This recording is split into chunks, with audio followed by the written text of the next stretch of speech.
Okay, so today we're diving into what it really means to thrive when you live alone.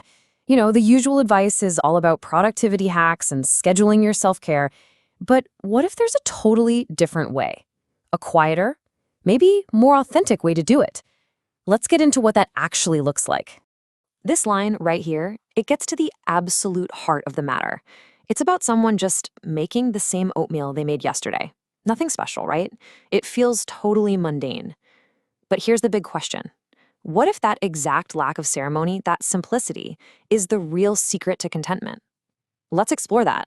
So, first, we gotta talk about the script that we've all been handed. The whole modern idea of self-care, especially when you live by yourself, has kind of become less about feeling good and more about, well, putting on a show. Now look at this. The contrast here is everything.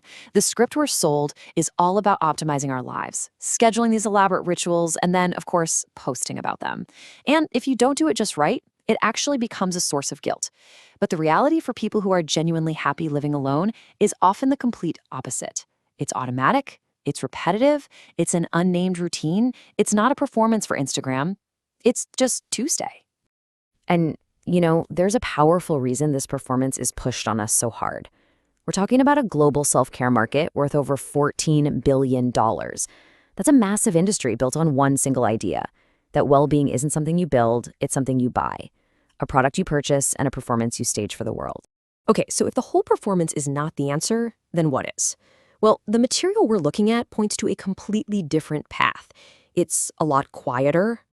And here it is. This is the core idea.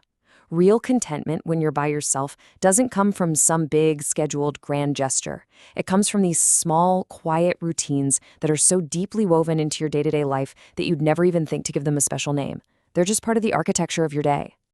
So the source gives us 7 really great examples of these so-called unnamed rituals. But don't think of this as a to-do list you have to follow. Think of them more as illustrations of a mindset, right? These aren't things you're supposed to jam into your life. They're the kind of things that just emerge naturally. Just look at this list. It's almost aggressively normal, isn't it? The same breakfast, a walk, a phone call. Nothing here is designed to be photographed or posted online. See, the power isn't in what the activity is, but in its quiet, consistent repetition. This is such a powerful way to think about it. When you eat the same exact breakfast 3 or 4 days in a row, you're not being boring. You're actually being smart. You're reducing your cognitive load. You're taking away one tiny decision from a brain that, let's be honest, isn't fully booted up yet. That repetition creates structure, and it frees up your mental energy for more important things. It's not boring at all. It's functional. It's load-bearing. Okay, let's talk about reading. The self-care script tells you to add a reading habit to your already packed day, which, let's face it, is why it usually fails. The much smarter approach is replacement. You find something you already do, like, say, scrolling on your phone for 30 minutes before bed, and you just swap it. You replace the phone with a book. It's not about finding more time, it's about reallocating the time you already have. I love this one. The act of making a slightly fancy meal just for yourself, one that requires an extra pan or a sauce that isn't from a jar, is this incredibly powerful thing. It's not about becoming a gourmet chef. It's a quiet declaration to yourself that your own nourishment, your own enjoyment is worth the effort, even when no one else is there to see it. This is such an underrated part of a happy solo life. Having a regular spot, a coffee shop, a bookstore, even just a park bench, these places give you what sociologists call weak ties.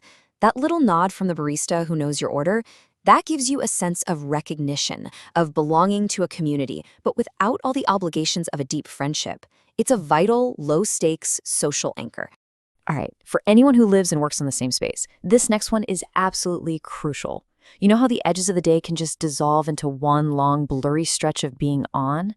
Well, how do people who live alone actually manage to create a boundary? The answer isn't what you think it is. It's not about forcing yourself to log off at 6 p.m. sharp. That almost never works, because time is just too abstract. They use a concrete, physical action, something like you close the laptop and you immediately go water the plants, or you close the laptop and you immediately change out of your work clothes. That action becomes the border. It's a clear, non-negotiable signal to your brain that the workday is officially over and your personal time has begun. So why does this distinction matter so much? Why are we splitting hairs between rituals and routines? Because the language we use actually reveals a huge difference in mindset. It's the difference between treating a problem and just building a life. See, the very term self-care frames an activity as a kind of treatment. It implies you're doing something to compensate for a problem, for a deficit, or stress somewhere else in your life. It's basically a remedy. And this just lays out the difference perfectly. Self-care is a compensatory treatment. These quiet rituals, on the other hand, are structural. They're just how your life works. One is aspirational and often something you buy. The other is authentic, automatic, and almost always free. And here's the bottom line. One is a temporary patch, while the other is the actual fabric of a contented life. Ultimately, it all comes down to this single, simple idea. True contentment, real well-being, it doesn't need an audience. It doesn't need to be validated on social media.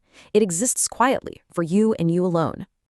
And this brings us to the final, and maybe the most challenging question that this whole idea raises. A question that's aimed directly at all of us.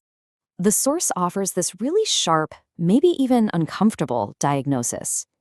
If your life is filled only with these performative self-care acts, then maybe the project hasn't been to build a life you actually enjoy living alone in. Maybe the project has been to build one that just looks good from the outside. So we're going to end with this thought. If you took away every single habit that you might post about, every routine that's filed under self-improvement, what would be left? What is the actual, unobserved, unwatched structure of your day? That's the question really worth sitting with. And that's our explainer.